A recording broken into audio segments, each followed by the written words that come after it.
Meron dito CRB. CRB na 2017-2018 model. Latest model na CRB. Latest model to. So yung problema nito, yung fan motor niya ayaw gumana. Papakita ko sa inyo kung saan pinadaan yung fan motor. Kasi medyo masikip yung imbabaw nito. Ito, nakikita nyo. Sikip siya. Ito.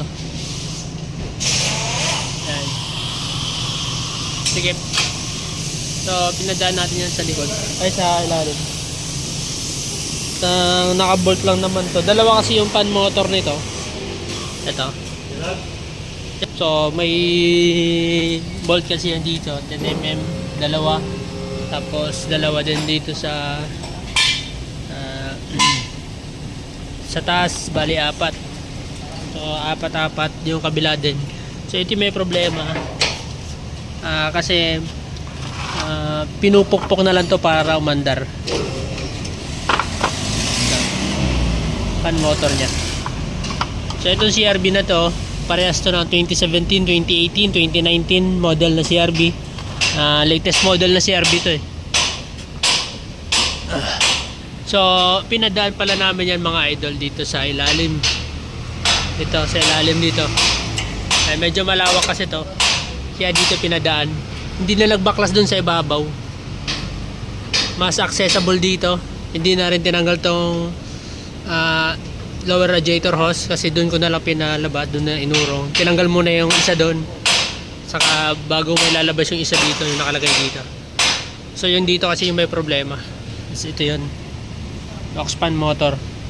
So ito lang papalitan natin. Hintayin lang natin yung kapalit. Kita ko lang sa inyo kung saan nilagay. Kung paano nilabas yung radiator fan motor assembly nya. So dito sa ilalim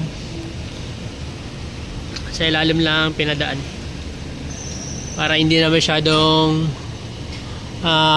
marami kakalasin sa ibabaw, mahirap. Dito talaga nakadesign para ilabas dito.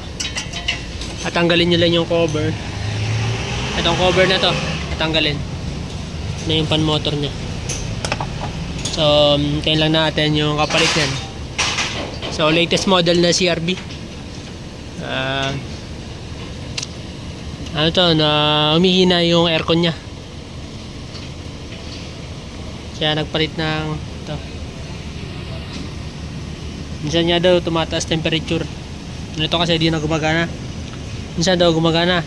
Pupukpukin bago gumana. So, hindi kasi tayo nagre-repair nito mga boss. Papalitan lang natin to ng bagong motor lang. Ito lang papalitan.